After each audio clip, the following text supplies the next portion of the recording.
air, online, on ground. Tama ang balita, tama ang paglilingkod. Saan mang bahagi ng bayan, saan mang panig ng mundo, pinaglilingkuran ang Pilipino. Ito ang News Authority ng Aliw Broadcasting Corporation.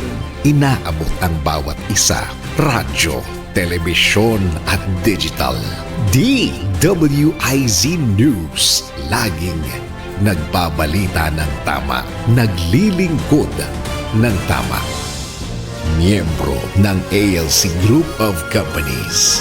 Isang pagpupugay, pasasalamat at pagsisikap ang pangako na aming bibitiwan sa lahat ng aming natanggap na pagpapala. Pagpupugay sa lahat ng nagbigay ng pagkilala sa Aliw Broadcasting Corporation mula sa Philippine Outstanding Brand of the Year, Philippine Finest Business Awards, and Outstanding Achievement, Asia Pacific Luminaire Awards, Southeast Asian Premier Business and Achiever Award. Sa aming mga natanggap, 4-time Best AM Station Awardee, DWIZ 882, 4-time Best Radio Newscaster Awardee, Dennis Antenor Jr., 3-time Best FM Station Awardee, Home Radio 97.9, 2-time Most Promising TV Station Awardee, Aliw Channel 23, at Best Public Service Radio Host Awardee, Bragi Braganza. Pangakong itutuloy ang pagbibigay ng tamang balita at tamang paglilingkod at isang malaking pasasalamat sa tiwalang naibigay sa amin. Pakaasahan yung gagawin naming malaking inspirasyon ito para ipagpatuloy ang maglingkod sa lahat ng Pilipino. Latest, pinakabago at tama.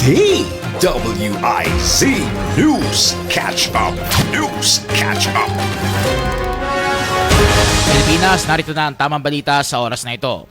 Nasa 19 na paliparan sa bansa ang naapektuhan ng paghagupit ng Bagyong Basyang. Ayon sa Civil Aviation Authority of the Philippines, kabilang sa mga airport na naapektuhan ang Surigao Airport, Puerto Princesa International Airport, Camiguin Airport, Ozamis, Tacloban, Calbayog, Catarman, Borongan, Ormoc, Maasin, Hilongos, Catbalogan, Giwan, Siargao, Butuan, Bislig, Tandag, Iligan at Pagadian Airports. Patuloy na rin na minomonitor ng CAAP ang sitwasyon ng airport operations sa buong bansa na apektado na nagpapatuloy na sama ng panahon dulot ng Bagyong Basyang. DWIZ News Catch Up. News Catch Up. At yan ang tamang balita sa mga oras na ito. Mag-follow at subscribe sa lahat ng DWIZ News digital accounts.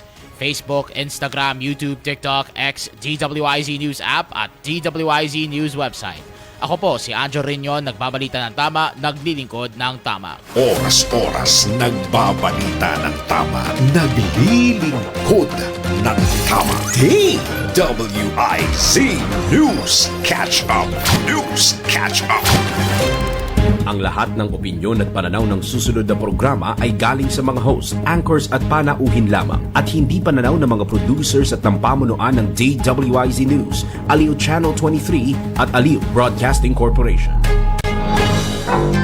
Mga isyung ligat ay pag-uusapan, bibigyan daan, mga karapatang dapat ipaglaban, sasagutin ang katanungan ng mga taong naghahanap ng katarungan. Dito sa programa, Laban para sa Karapatan, kasama si Attorney Lorna Capunan. Laban para sa Karapatan. Magandang umaga po sa inyong lahat. Nandito tayo sa Laban para sa Karapatan. Attorney Lorna Patao Capunan with my co-host Jimmy Regalario. Good morning, Jimmy. Good morning, Attorney. Magandang umaga po sa inyong lahat, mga tagapakinig at nanonood sa Channel 23. Ang dami nangyari this past week, no? Ang dami nangyari sa Senado, sa Kongreso at sa Lipunan. So yan ang pag-uusapan natin. And our guest today, who's almost here, na traffic lang ng konti. Our guest today is an expert on constitutional and abogado, no? Constitutional and political law and environment, no? Siya po ay naging former dean ng Ateneo School of Government And he took his undergraduate sa Ateneo, but graduated from the best university of law in Diliman, the University of the Philippines, and took his further studies in Yale University. Marami pong naging founder siya, convener ng maraming NGOs, no? Among them is, meron siyang NGO na kasama si Justice Leone nung nasa law school siya, no? So tatanungin natin anong palagay niya ngayon kay Justice Leone. Itong nangyari sa recent Supreme Court decision denying all 6 motions for reconsideration na ikinagulat ng legal community, no? 6 motions for reconsideration. At ang palagay namin sa legal community, ito ay tinatawag na judicial outreach. Ano lang outreach, no? Outreach, yeah. Pati si Senate President Tito Soto, sinasabi niya na this has, he said respectfully that the Supreme Court legislated, parang silang gumawa ng rules on impeachment when sole prerogative ng Kongreso yan. Ano? So, tatanungin natin mami ang guest natin. Our guest later will be Attorney Tony Lavinia na naging guest sa maraming shows. No? And interestingly enough, Jimmy, si Attorney Tony Lavinia naging professor in 10 law schools. 10 law schools, ha? Iba-ibang law schools. At narinig ko sa isang interview niya na in 1 year or 1 semester, higit 500 ang students niya. No? So, tanungin natin, saan na itong mga estudyante mo na dapat alam ang law? No? Are they now in Congress? Are they now in the Senate? Are they now in public offices? Tanungin natin yan. Too many lawyers but not too much law. Rule of law in the country. Jimmy, ikaw naman, anong burning issue sa'yo ngayon? Ang tingin ko dyan, ito pa rin graft and corruption ang pinag-uusapan sa Kongreso, Senado at sa lower house. At itong mga bagong mainit na lumalabas, ito ay tungkol din sa mga congressman na nasa construction business na kung tawagin nila ay contractor. So, at mahabang talakayan yan pagkat hindi lang napapansin yan ngayon na mainit ang usapin ng graft and corruption kaya lumalabas. Pero matagal ng practice nila yan na kaya pinagpilitan yung pagpapataas ng budget sa infrastructure o yung public works pagkat ang bawat congressman ay gustong gumawa ng proyekto sa kanilang distrito. At ganun din ang senador sa kanilang lugar. Subalit, alam naman ang lahat na karamihan sa kanila kung may mga construction companies o kaya ang kanilang mga kamag-anak ay nandiyan sa negosyong yan at sila ang nag-udyok para magtayo ng mga ganyang kumpanya. So, automatically meron na agad may graft and corruption na napakainit na issue ngayon sa pagsasagawa o pagbibigay ng ganyang pribileyo sa ating mga mambabatas. Tinatanong ko nga sa buong mundo, wala yatang ganyan. At, meron naman. Hindi naman natin inimbento ang corruption. Meron rin corruption. Sabihin na yung mambabatas na itinalaga at binoto ng tao para gumawa ng batas ay bibigyan ng pondo para makagawa ng proyekto. At pinag-uusapan ang SOP daw ay 30%. Diba? 70% na lang yung allocation paglabas nito sa approval ng Kongreso. Ay bawas na ng 30%. At ibig sabihin, meron ng pagpupuntahan, paglalagakan yung 30%. Kaya paano pag-uusapan at gagawa ng batas ang isang Kongreso na pinagmumulan din ng graft and corrupt practice. At saka nagtataka tayo kasi di ba sa 3 branches of government, meron tayong judiciary, meron tayong executive, tsaka meron tayong legislative branch, no? Ang legislative branch, matagal mo na sinasabi dito sa programa natin, Jimmy. ang primary function ng legislative branch is precisely to make legislation. Not to make contracts, hindi yung mga magbibuild ng, kasi ibigay natin yan sa executive branch, sa local governments, na sila dapat ang meron mga construction projects, building schools and all that. Bakit nakikisaw-saw pa dyan ang Congress? Yan ang mga tatanungin natin sa guest natin, no? Kasi constitutionalist yung guest natin. Parang wala nang clear distinction between what is judicial power, what is legislative power, and what is executive power. Kagaya nitong balik tayo sa decision ng Supreme Court on dismissing the impeachment, parang ang Supreme Court ang gumawa ng legislation, ng regulation para sa impeachment. Kasi sila yung nagsabing, itong dapat yung gawin. Internal dapat yun due process clause. Dapat bigyan nyo ng kopya, ng affidavit, ng ebidensya. Dapat ganon, dapat ganon. But these are already internal procedures of Congress. I-reverse natin. Paano pag sinabi ng Congress, kami ang gagawa ng internal rules ng Supreme Court at ng mga judiciary? Di encroachment rin yun, di ba, Saka Jimmy? Ang gulo-gulo na ng... Gumagawa ka ng batas, ang Kongreso nakatingala lahat at naghihintay ang tao sa mga patakaran na makakapagpaunlad ng kanilang kabuhayan, na makapagpapaunlad ng kanilang mga karapatan. Kaya ang pag-asa ng pagbabago ay nandiyan sa paggawa ng mga patakaran at batas. Ang laki ng inaasahan na manggagaling sa Kongreso. Pero kung kagaya niyan, meron kang infrastructure project, meron kang pondong hinahabol pirme para makapaggawa ka rin ng ng construction, lilihis ka, no? At mawawala yung pagtingin na dapat yung tagagawa ng batas at patakaran ay, may kasabihan nga nung araw, must be Caesar's wife, na must go beyond suspicion. Pagkat sa tuwing gagalaw ka at gagawa kayo ng batas, pero may suspecha ang tao, ano naman kayang direksyon ito, di ba? Tama ka. So, Pero ano dapat gawin? Dapat tanggalin na yan yung infrastructure, yung construction. Yung source ng corruption. Yung pagpapalaki ng pondo ng public works para makasingit na may pondo ang mga mambabatas. Kaya imagine 300 yan sa lower house at 24 sa Senado.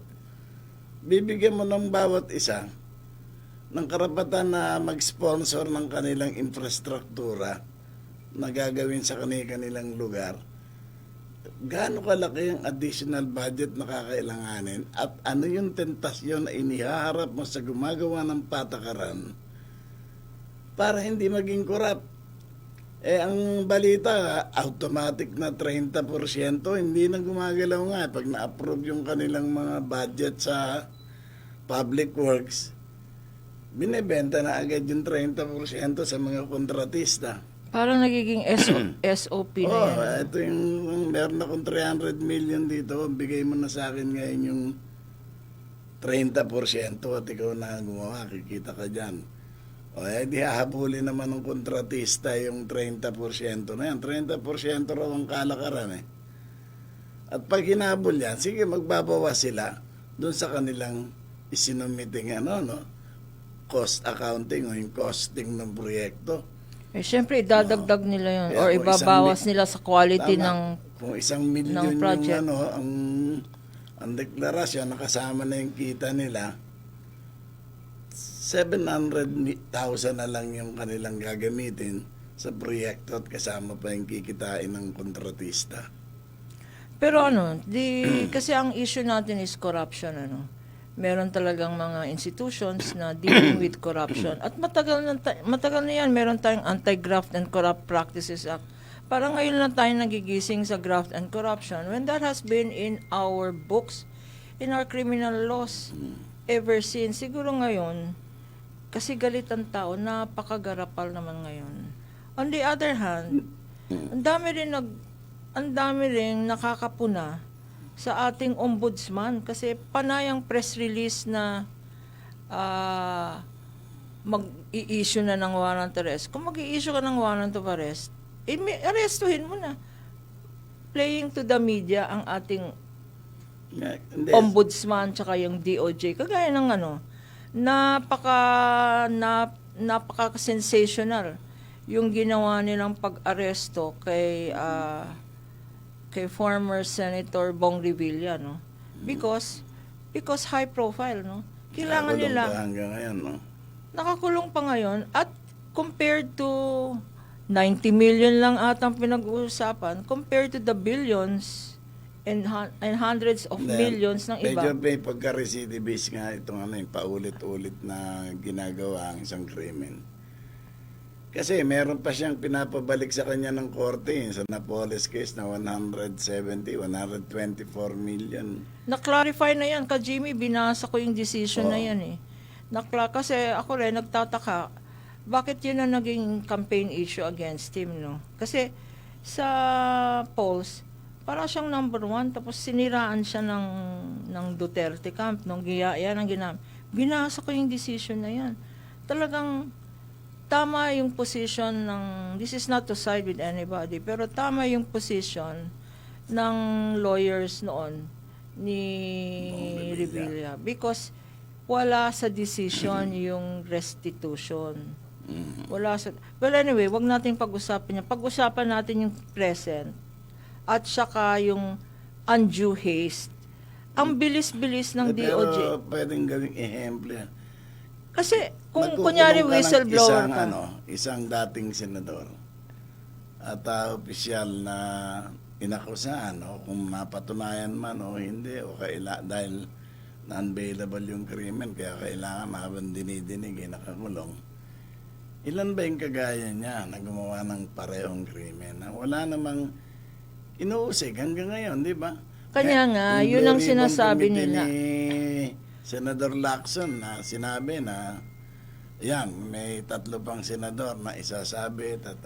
Yung Blue Ribbon Report, tanungin nga natin mamaya si Attorney Lavinia kasi lumabas na yung partial Blue Ribbon Report at maraming natuwa kasi nakasama doon ang 3 Senador. sitting senators. Jinggoy Estrada, Chis Escudero, and and Joel Villanueva. At saka meron pang sitting congressman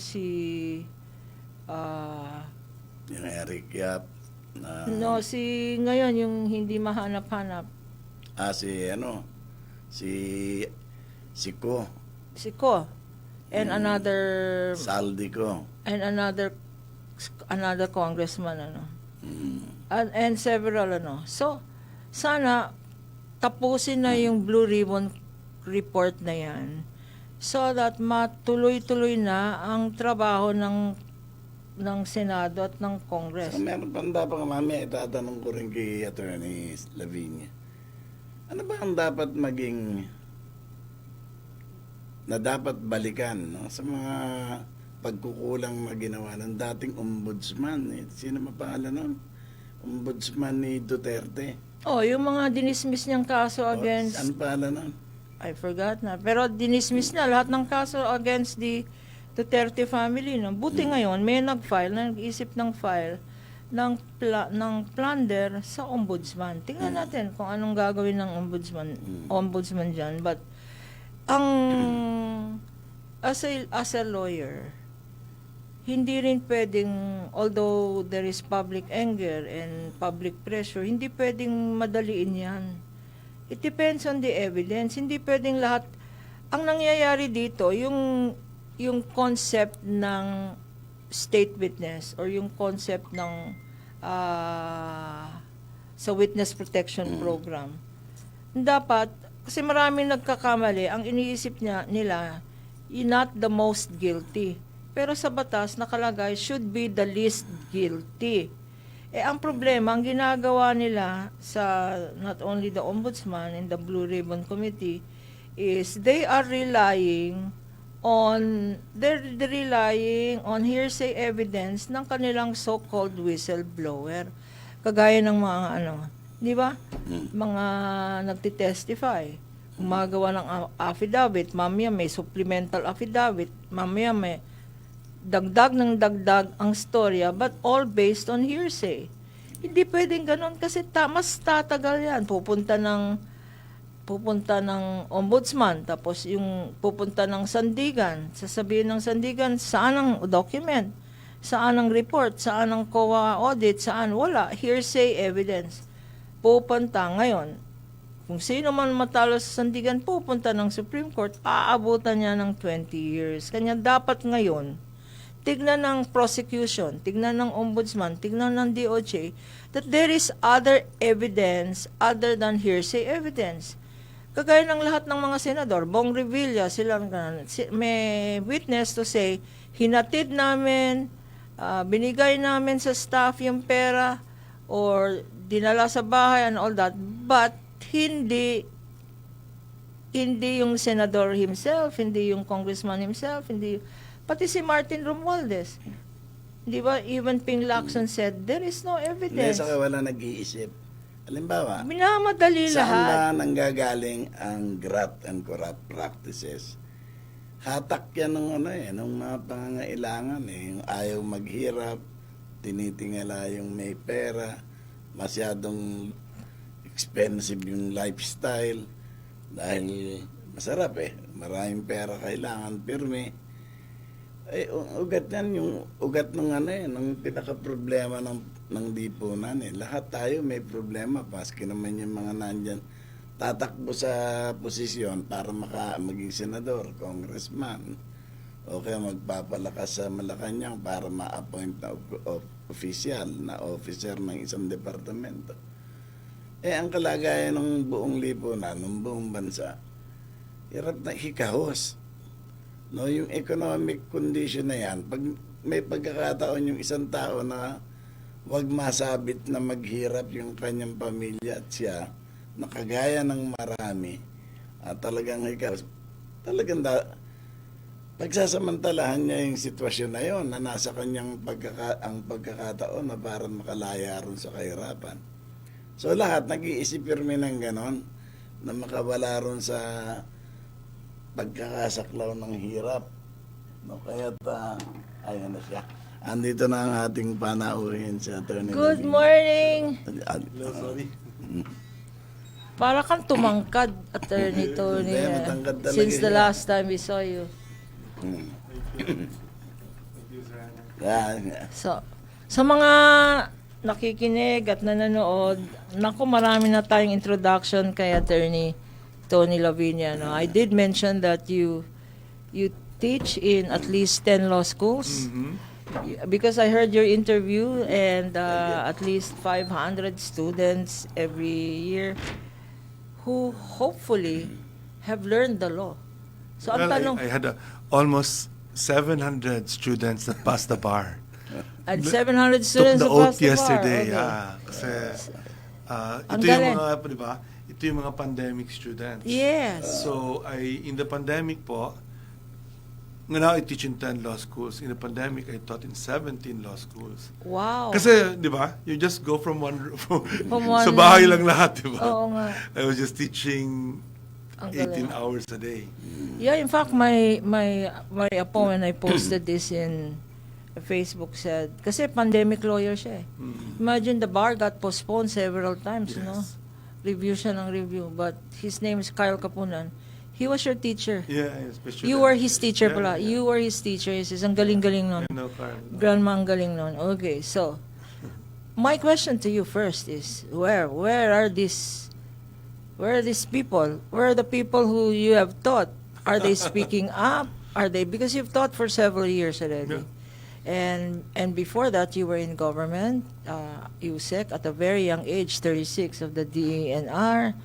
You're in the permanent committee on arbitration, and several convener of MAD, yung Movement Against Disinformation, many NGOs. One NGO I noted, you co-founded with my favorite now, Supreme Court Justice Marvick Leonen. What happened there? I will ask you later. What happened there to this decision? But what do you think? Are we still a rule of law? Do we need lawyers when the rule of law is disregarded? Well, in fact, the more it is disregarded, the more you need more lawyers. So I actually posted that, there are several ways to judge a law school, right? The number of top-notchers. For example, that's this year, that's UP. And UST are those with have more than 3-4 top-notchers. Another metric which I used to prefer, which I prefer actually, is passing rate. 100% passing rate, regardless of number of, at least if you have 10, 20, if you have 100%, that's really good. That means nobody fell through the cracks. So that's actually Ateneo this year and UP also and UST for the bigger schools, but Ateneo de Davao has always been 100% for many years. It's and then, but the other one is other metric which I actually like the most now that I'm teaching in many places and also practicing in all over the Philippines on environmental law mainly, is the number of lawyers you produce.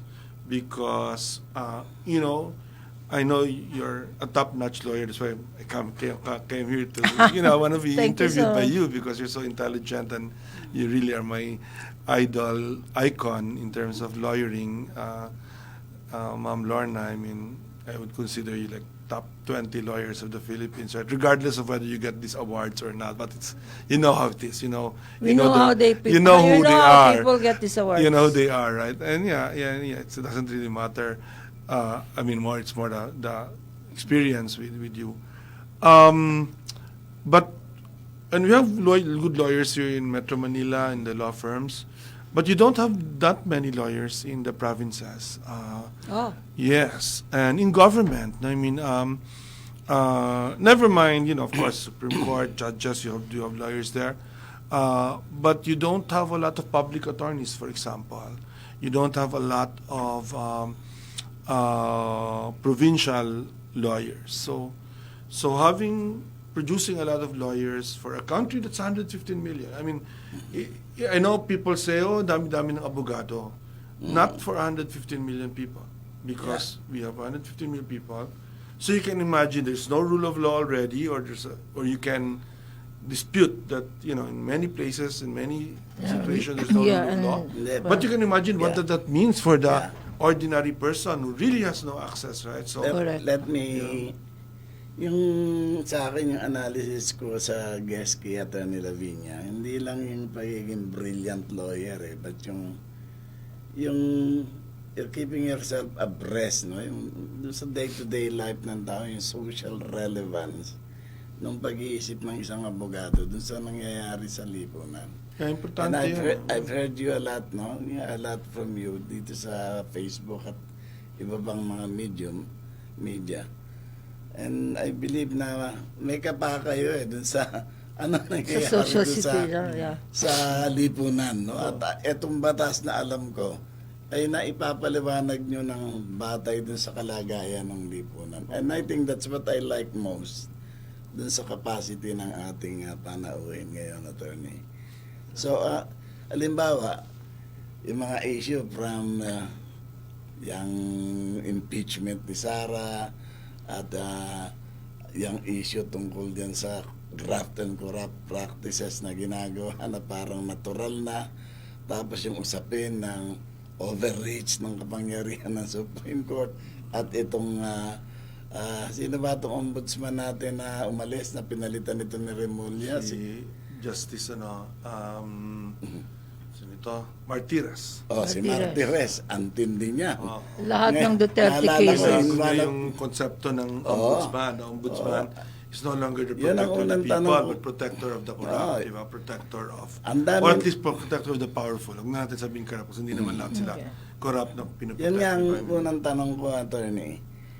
Pwede bang habulin yung kagaya ng taong binigyan ng kapangyarihan na tignan kung ano yung performance at mga kasalanan ginagawa, ng mga tao sa kapangyarihan.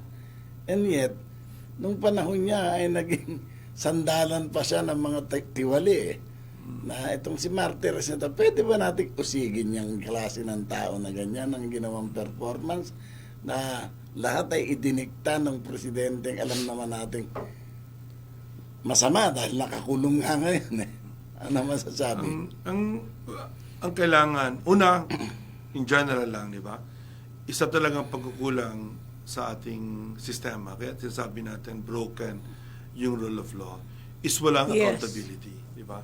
Walang accountability sa mga opisyal, walang liability sa mga mayayaman when they do bad things na hindi mo sila mahabol, di ba? Now, the law provides certain certain means to do that, no? Especially if you're in power, hindi masyado na nagagamit yung when you're no longer in power, can you be hold accountable for the things that you did, di ba? So yung example natin sa ombudsman, which like some of the basic problema kasi ganito, di ba? At ito yung kung papasok tayo sa impeachment ni President Marcos, isa yan sa mga mga challenges. You do not hold a person liable for policy, di ba? Kasi nga magde-debate sa policy, we can disagree on policy. Yes. You hold them liable for the harm that they cause, di ba? Na specific, di ba? So, sabi mo kay Justice Martires, Ombudsman Martires, hindi mo siya ma-hold liable kasi sinabi niya, hindi na namin i-release yung SALN. Yun ang ginawa niya that protected so many of the powerful, di ba? Kasi SALN sana is a powerful forensic tool. Hindi siya dapat ginagamit na reason just to impeach person or to ano. Kasi kung SALN lang ang problema, mako-correct naman yon. It's when you see in the SALN na merong kalokohan sa wealth ng isang tao, di ba? Yun ang value ng SALN. So, hindi mo siya mafo-fault doon. Pero halimbawa, yung pag-upo niya dun sa case ni Senator Joel at yung pag-reverse niya, na hindi natin alam na na-reverse pala. Secret yata yun. Dahil may decision na ginawa yung pinalitan sa tingin niyang ko ombudsman. may criminal options din doon kasi assuming hindi pa siya nag-prescribe, no? And probably hindi kasi that's less than 10 years ago, no? Kasi ang laking harm yun, no? Sa tao kasi credibility ng justice. well, they're saying na Senator Joel will be again charged, no? Yeah. I mean, anytime now na lalabas ang DOJ. Hindi ako diba? nagkakamali, attorney, ang kaso. Nagkaroon ng desisyon niya si Ombudsman Conchita Morales. Exactly, di ba? At ang desisyon ay suspindihin yata siya. I-dismiss. I-dismiss siya Administratively dismiss. bilang senador. Bilang senador. Tapos, parang walang nangyaring desisyon. At 9 years after, nag-issue ng desisyon tong... No, the Senate disregarded the decision Una, of the disregard the Senate, and then 9 years after. 9 years after, nalaman natin, hindi naman na 9 years after niya nalaman natin, kasi Nag-MR siya, nag-MR ungranted. pala, at na-deny, na-approve ang MR, di ba? Secretly, at wala But fast alam. forward. So, It's Precisely, where hindi is... ba siya pwedeng where is the usigin law? doon sa ganang Tapos mga na eh. klase ng desisyon? Hindi. What for? Waste of time yun. I don't know, kung merong If he were a crime. sitting... the ombudsman, nakakalimutan natin, no? The ombudsman is an impeachable officer. Pero, Pero na, kung tapos ka Wala sa na, term mo, tapos hindi na siya na. eh. Hindi na. Hindi, baka lang may, kailangan natin tinan yung, yung public, yung Ethics Act, no? Ethics in Government Act. Yung, correct. Maybe. baka merong criminal cases doon na pwede na. Hindi pa natin masyado nagamit, no? Marami tayong, hindi pa nagamit ng mga laws. Yun ba yung sinasabi na, ang gaganda ng mga laws natin, pero hindi Yeah, we naman have so natin many nagamit. laws and so many lawyers and yet not used, where is diba? the rule of law? On that note, konti mo ng time check, Ang Kajimi. ating oras ay alas 11:34 ng umaga. Nandito pa rin tayo sa DWIZ Laban Channel para sa 23, karapatan. Laban para sa Karapatan. Laban para sa karapatan. Mga lugar na pinuntahan ng ibang tao, mga produkto, serbisyo na rekomendado. Alamin sa Highly Recommended. Tikman ang mga natatanging putahe ng Bacolod na tsak na mapapabalik ka sa sobrang sarap. Una na dyan ang chicken inasal, ang tanyag na inihaw na manok ng Bacolod. Binabad sa espesyal na timpla ng kalamansi, suka, bawang at atsuete. Pagkatapos ay inihaw sa uling for more tasty and savorable experience. Sunod dyan ang piyaya, isang matamis na flatbread na puno ng muscovado sugar. Perfect bilang merienda o pangpasalubong. Ang kansi naman ay isang mainit na sabaw na kombinasyon ng bulalo at sinigang, gamit ang batuan bilang pampaasim at karaniwang may laman ng baka at bone marrow. Ang KBL naman o kadyos, baboy at langka, isang tradisyonal na ulam na may pigeon peas, baboy at langka na may natatanging asim mula sa batuan fruit. At ang huli ay ang Napoleones, isang masarap na pastry na may manipis na mga layer ng dough at matamis na custard filling, pinatungan ng sugar glaze para sa dagdag na tamis. Kaya't wag nang palampasin pa na matikman ang mga natatanging putahe ng Bacolod. Kaya't tara na at lasapin ang mga ito sa inyong susunod na food adventure. At yan ang ating highly recommended. Nagkalat ang mga peking balita, mga peking produkto, peking seller, mga panlulokong gusto lang kumita ng pera at minsan buhay ang kapalit sa hangarin ng DWIZ na ibigay ang tamang balita, tamang paglilingkod, hatid sa bayan ang bawal ang peke. DWIZ, fact or fake. Abangan sa DWIZ News Nationwide, DWIZ News FM, DWIZ News TV at Aliw Channel 23 Nationwide. Ikalat ang tama, bawal ang peke. DWIZ, fact or fake.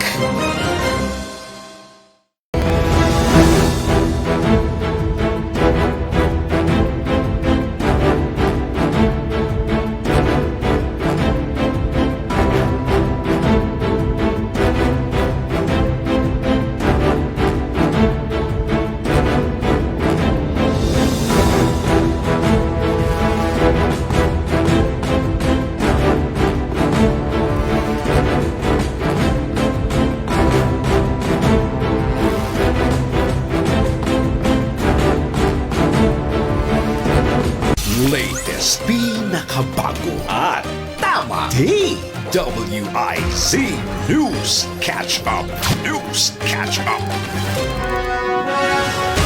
Magandang umaga Pilipinas, narito na ang tamang balita sa oras na ito. Target ihain sa Lunes, Pebrero 9 ang isa pang impeachment complaint o ang ikatlong reklamo laban kay Vice President Sara Duterte. Ibinunyag ito ng ni House Deputy Minority Leader at mamamayang Liberal Party List Representative Laila De Lima. Ayon kay Congresswoman De Lima, walang nagbabawal sa paghahain ng mga dagdag na reklamo laban sa pangalawang Pangulo dahil hindi pa naman naitatransmit ni House Speaker Faustino Bogie III ang dalawang reklamo sa plenaryo ng Kamara. Bukod pa rito, wala pa rin anyang kautusan ng plenaryo o hindi pa naire-refer ang dalawang impeachment complaints sa House Committee on Justice. DWIZ News Catch Up. News Catch Up. At yan ang tamang balita sa mga oras na ito. Mag-follow at subscribe sa lahat ng DWIZ News digital accounts. Facebook, Instagram, YouTube, TikTok, X, DWIZ News app at DWIZ News website. Ako po si Anjo Riñon, nagbabalita ng tama, naglilingkod ng tama. Oras-oras nagbabalita ng tama, naglilingkod ng tama. DWIZ News Catch Up. News Catch Up. That news was brought to you by Arena Plus Sportsbook. Arena Plus. Gambling is for 21 years old and above only. Gambling can be addictive. Know when to stop. Laban para sa karapatan kasama si Attorney Lorna Capunan. Laban para sa karapatan.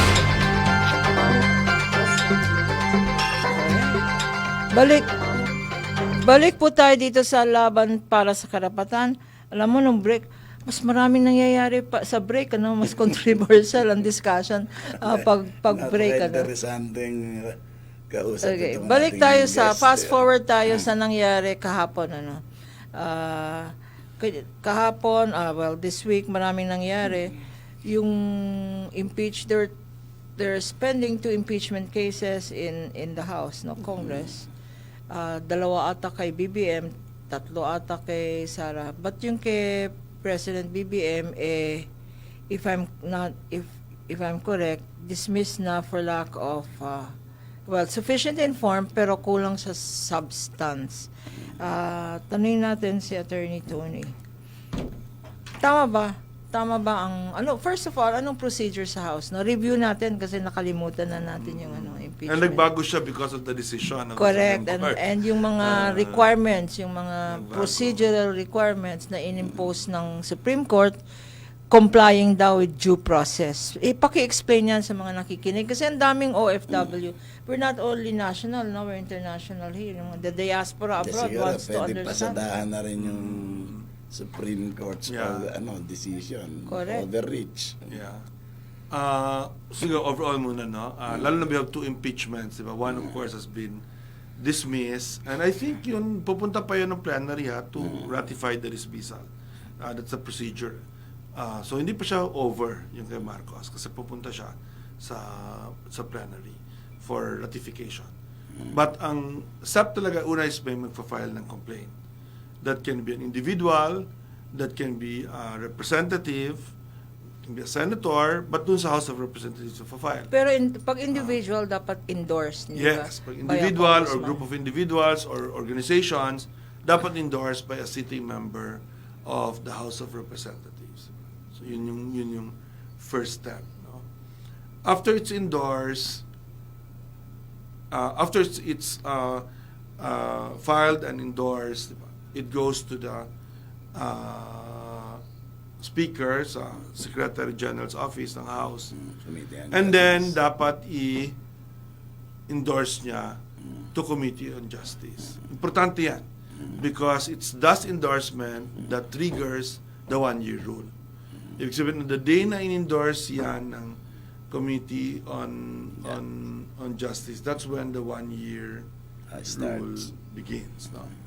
Hindi ka na kailangan tapusin yan. Pag natapos na yan, convicted or not, well, halimbawa, na-dismiss siya, you cannot file until a year later. From Okay. the time. On that note, kasi ang impeachment complaint, the legal circles, and I agree, na nagkamali dyan ang Supreme Court because in the pending issue with the Supreme Court on impeachment on the 1-year bar rule, sabi ng Supreme Court that 2 earlier cases constituted a bar Yes. to the direct filing ng in-archive Supreme siya. Court. Mali ang Supreme Court doon in my view kasi hindi na, in your view, and I agree, hindi naman in-endorse yan eh. After the plenary by 2/3, more than 2/3 vote, more than 1/3 vote, in fact, more than 2/3 vote, endorsed, yun naging first impeachment complaint. Kanya sinabi yung first 2 na final, naging moot and academic. Ganon ang order sequence eh. Yes. Pero iba ang decision ng Supreme Court. Yes. But anyway. Ang tinarget ng Supreme Court doon ay yung practice na inuupaan yung impeachment complaints for whatever reason, di ba? But I think dapat yon ang nag-address noon ay yung House of Representatives sa rules nila. Correct. Diba? Na Justice. hindi it's a recent decision, yung motion for reconsideration, sabi ng Supreme Court, kailangan i-address yung issue of sham complaints.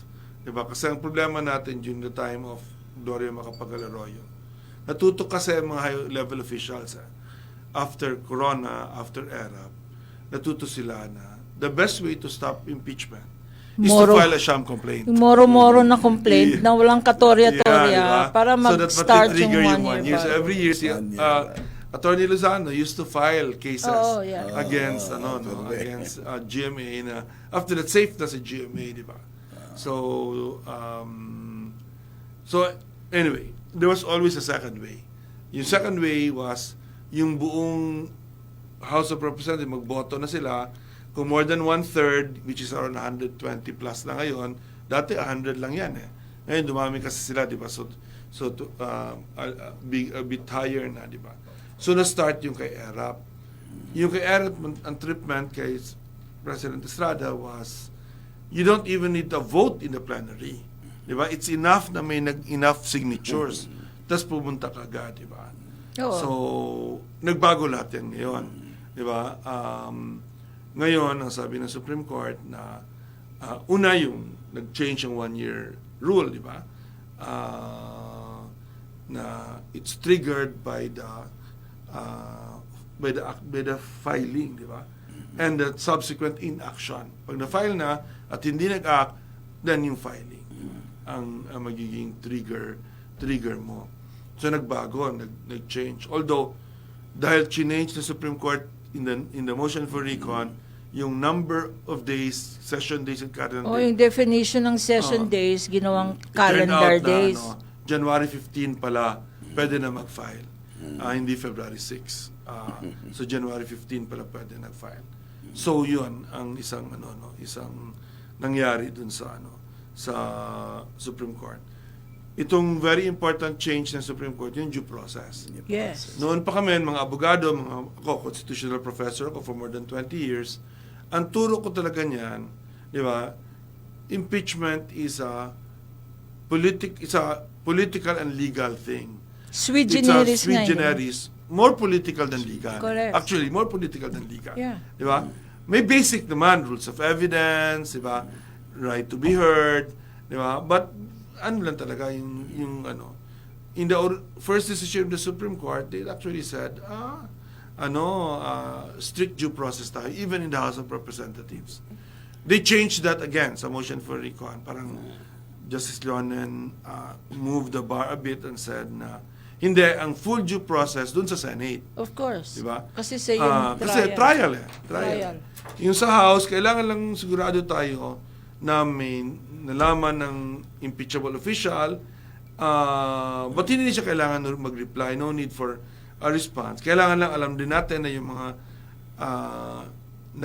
nagpirma ay alam nila yung pinipirmahan nila, di ba? Which I think is kind of, kasi dapat ina-assume mo yun, di ba? Congressman ito, why will they sign something they did not read, di ba? Parang ginawa mong tanga naman ng mga congressman na sinabi mo na, bakit? Binasa mo ba na, congressman, binasa mo ba yan? Isn't there a presumption of regularity? Yes, parang gano'n ang Ngayon, nandun pa rin yan. So now, these new rules apply to the current impeachment, di ba? So si kay Marcos, they declared it sufficient in form, and they dismiss it, Committee on Justice, as insufficient in substance. Okay. There's a reason for that. And I'll be very clear, yung corruption ngayon, di ba, is so big, so vast, so deep, di ba? Accumulated through the years, but it's worse under President Marcos. This is the worst, most corrupt government we've ever had. Kasi dito ngayon, ang nakaw dito, yung buong budget, di ba? Yeah. Ang ninanakaw. Dati ang nakaw is bribery, di ba? Ang nakaw is 10%, 20%, 50%, the flawless 90%. Di ba? Yung ganun ang nakaw noon, di ba? Yung parang, ito ngayon buong budget hina-hijack. Yung PhilHealth, hina-hijack yung buong budget. Imagine sa health, at ilalagay mo sa flood control, di ba? Na yun ang platform ng pagnanakaw. Di ba? Yung PDIC, yung ating mga deposits, di ba? Yeah. Ginin-danger ng gobyerno, ng Marcos administration by allowing itong klaseng pagnanakaw ng budget. So, lahat ng mga budget experts na kausap ko, talagang wholesale yung nakawan sa budget, di ba? Now, the problem is, policy yon, di ba? By the Congress, by the House and the Senate that agreed to do that, in fact, proposed that, using a particular formula na ginamit nila, and so yun ang problema, parang, this is the whole government. So, kung if you're strict to that, the whole government needs to fall, di ba? Yeah, but that's, it's the wisdom, no? The Supreme Court It's will about not, wisdom, di ba? parang sa pag-corporation, you do not question yung business judgment rule Exactly. ng corporation. Exactly. Sabihin That's why ng corporation, na-dismiss. dito tayo mag-invest, wag dito. Hindi pwedeng i-question yan on the wisdom of the board board that decided. Kung ayaw mo shareholder, mag-exercise ka ng appraisal right. Umalis ka sa company. Now, going back to your issue on on corruption. Are you optimistic that something will happen? Kasi ang mga citizens ngayon bordering from nag-evolve na, naging vigilant, tapos naging anger, tapos it's turning now into, well, cynicism, cynics na ngayon. Walang mangyayari dyan to, bahala na kayo sa buhay nyo. To, if we reach the level of indifference, wala na namang mangyayari dito. You think that is the, you are also fork in the road tayo, Yeah. to be honest. Fork in the road tayo. Once na, the irony, di ba, si President Marcos started the ball rolling sa kanyang zona when bigla siyang nag-condemn ng ng mga contractors, di ba? I don't think he realized na ang extent ng corruption, di ba, in his own government, including his own people and his own allies, di ba? So they're saying actually na endangered siya politically because of that, kasi marami sa allies niya, lalo sa House of Representatives, are angry na, di ba, na i-scrutinize na sila, di ba?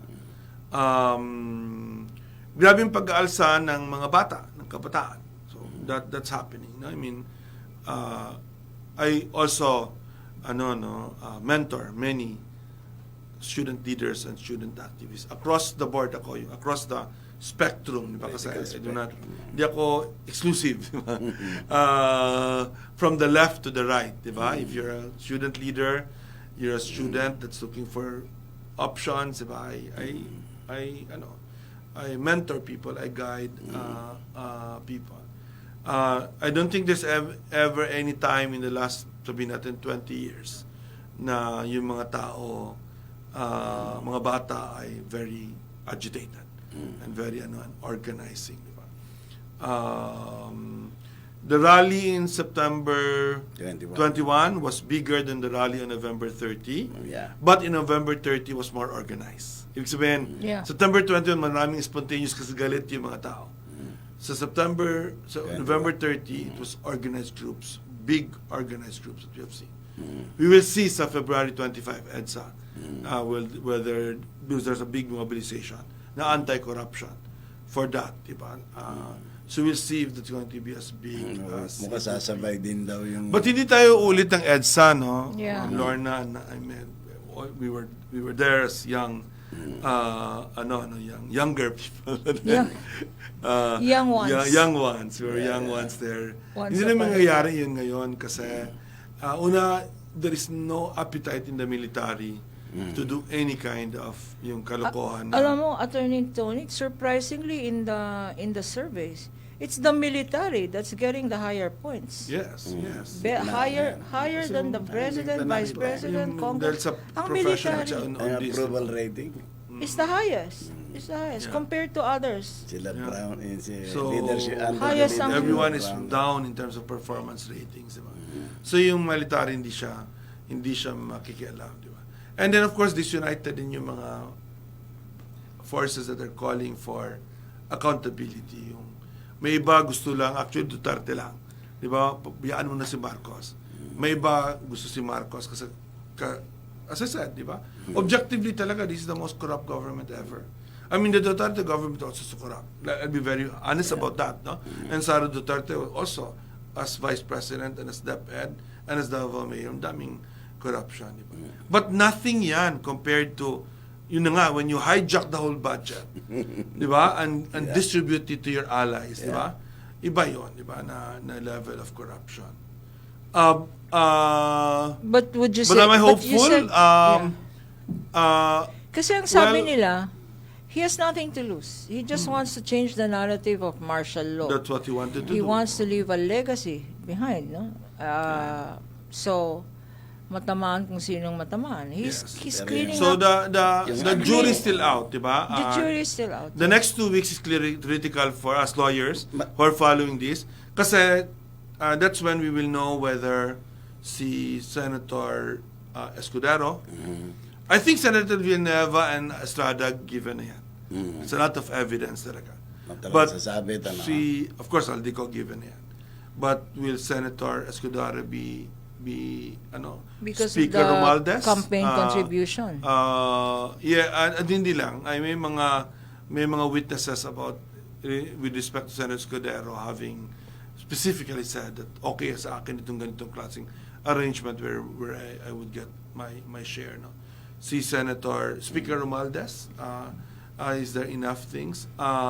Kasi I don't think people will be happy until the two top officials sa Senate and sa House were kasama. The rest are just parang not really big fish. Even Buang Revilla is not a big fish, no? In fact, to many people. Recidivist sila. yung Parang importance ng ano. Hindi, this is a Go ahead. speculation Parang yung military is having a high approval rating. Oh, yeah. Tapos ang gulo-gulo nung present administration, lalo na yung pag-handle nga dyan sa budget. How much ba yung unprogrammed fund? At itong kanyang ano ba ang role ngayon ni Ralph Recto? Executive Secretary. Executive Secretary. Very powerful. Ginawa pa niyang Executive Secretary. Yan yung mahilig manguha ng pondo from gaya ng PhilHealth. Pero Hindi, ang punto with all due respect to Ralph Recto, suspect rin. Di ba? Maraming talks about I'm sorry, Vilma Santos, the Recto family and all that. Corruption at that level. People in the highest degree of Local corruption. government din. Ngayon, ang punto lang, mukhang ginawa pang executive secretary and here we are, ang dami-daming usapin about yung being so corrupt a government. Ang laki ng yung unprogrammed fund budget, I think it's so big na hindi maipaliwanag. Do you think may possibility na Military takeover ang hindi tanong mo? naman kasi you give so much power and they knew it. Si Browner is conscious yan about political and economic order, hindi lang military mind yan. And at the same time, ganyan yung rating ng military. Walang appetite yung military for Wala. any kind of political intervention. Wala. Wala. Marami din ang students na generals. Marami akong walang appetite kasi they know what has happened in the past when nakialam sila. Nakukorrupt din sila. If you give them power, nakukorrupt din sila. Tama. Kaya yung power nila, limited talaga dun sa Lalo na ngayon na ang priority ng military is China. Yeah. Diba? Correct. Is the fight against China, is the dispute against China. So because of that, hindi sila there was attempts, grabing attempts ng mga Duterte generals, no? Puro retired lahat yan. Ini-ignore yan sila ng mga officer corps na not to say that hindi upset yung military about what's happening kasi Pilipino din sila or yung police kasi Pilipino din Ang sila. tinitingnan ko kasi itong lahat ng problema nag-conglomerate yan papunta ron sa basis yung economic base. So nagwo-worsen yung economics pero walang steps being taken from the executive legislative branch. Yeah. Walang mga patakaran na uma-address sa root cause ng problema na yan. Yeah. At what will Kasi- happen what will the people expect na ang pinoproblema na 58% yan na ang pinoproblema yung kung paano kakain. And it's getting worse, That was Yes. my answer to Attorney Lorna kanina na ano mangyayari, di ba? May mangyayari ba? In the end, Attorney Lorna, people don't care as much about corruption as much as yung may Gutom. makakain ba sila. Di ba? Gutom. So, but because corruption leads to that consequence, di Correct. ba? Mahina ang economy ngayon, di ba? Kasi Mahina. walang confidence sa gobyerno, walang confidence sa regulatory system natin. Kasi yung corruption natin, hindi lang yan yung mga kontraktor. Yung ating regulatory system, captured ng yes. mga elite interest, di ba? Grabe. Etong Christmas ano yan? season, Oo. nakausap ko itong mga retailers na organize yan. Sabi, ang laki ng ibinaba ng yung mga sales. Kasi yung mga like for instance our local retailers namamatay yan sa online selling ng China, no? That doesn't pay taxes and all that. So Saka maraming talagang issue. yung pagbili, humina talaga yung purchasing power, saka humina rin talaga yung And yung hindi, the activity. government did not reach again its growth, economic growth targets, ha? Walang step being taken, be it on the executive and legislative branch, para i-address yung economic issue. At Ang danger niyan because of the low economic performance, baka sumunod na uli dyan yung mga shutdowns. Yeah. Ngayon, It's a gathering storm. gathering Yung storm kasi Correct, economic. correct. magkakarelasyon yan. Na ano lang yan last year na nabagalan dahil election year. Pag election year kasi, di ba? May pera eh. May Plus, pera na lumalabas. the government needs a more macro view. Hindi yung ang sagot nila sa hunger issue price ng bigas 20 pesos. How will that solve our big Hindi, saka poverty issue? ang danger yung may konti kang mga nag-sprout na mga industries. Nagmamanufacture yan, konti. Pero, habang tuloy-tuloy, because they cannot stop or else ma-unemployed yung kanilang mga operators na mga workers. At pag walang trabaho yan, lalong malaking problema. But they keep on producing Yeah. na yung market, Money all walang the time. power to purchase. So, ang end result niyan, saan nila itatapon Okay, Ka-Jimmy, produce? we're running out of Magsa-shutdown. time. But- It's 12 o'clock. Pwede ba tayong mag-part 2 next week? Sure. Ayun. Yes, we'll Ang invite. bilis. February 14 yun, ha? Valentine's Day. Oh, Pag- are you okay? Baka marami Sure. kang Pwede Valentine's. naman. Pag magaling ang guest natin, ang bilis ng oras 12 eh. o'clock na eh. Let's have a part 2 because we haven't even I'll scratched. come Okay. earlier. Hindi Last ko alam na one. on a Saturday, matraffic. Pero matraffic C5 pala sa mas- EDSA. No, walang EDSA option kasi maraming ginagawa sa EDSA. Pag yung tinatawag. So we'll have a na- part 2. Marami kang estudyante nakikinig Parting dito. shot na lang, 1 minute. Sige, konti lang. Just for you to extend your Yeah. message. So to the people. we have a gathering storm, no? I mean, right now. But I haven't lost hope, di ba? Dahil sa mga kabataan. I haven't lost hope because of that. I think na we'll see sa February 25, but I think the pressure will be on the government to respond, di ba? Sa Congress, what we're looking for sa Congress, na for the first time we can even think about it, is an anti-dynasty law. Correct. An anti-dynasty law will pass. It's only the question if gaano kadami ang loopholes. Di ba? How much will be allowed and not. Ang position ko, no dynasties at all. Kasi nakalagay sa Constitution, prohibit Correct. dynasties as may be defined by law. Hindi yung hindi yung regulate dynasties, di ba? But it's the definition that's defined by law. But prohibit ang kailangan, di ba? Regular lang, di ba? That looks like a good start for our next Yes. program, no? Budgetary system. Siguro, Change yung budget. part 2 next week. Part 2, magpa-part 2 tayo. May Kasi anti-dynasty walang law, oras eh. merong pang party list law, and then of course, Of course, they there will is- change the party. We should also change the good party laws. list. And when people ask me, kaya ba? Congress has passed some really good laws in the past. The RH law, for Correct, example, di ba? Okay, sige. Nagagawa yun. Pero ang Maraming environmental laws. hinihintay ko pa are rin good. yung divorce law Sige, natin. Ayun, divorce law. Okay. Next program I would po. predict na soon yan. Sana naman. Next program ay si Balita Tanghali. Susunod na with Cesar Ortega Bueno at Anjo Rinon. Ito po si Attorney Lorna Patao Kapunan with Ka-Jimmy Regalario. Dito tayo sa Laban para sa Karapatan. Susunod na po next week. Abagan natin part 2 with the Itutuloy natin itong usapin. very lovable and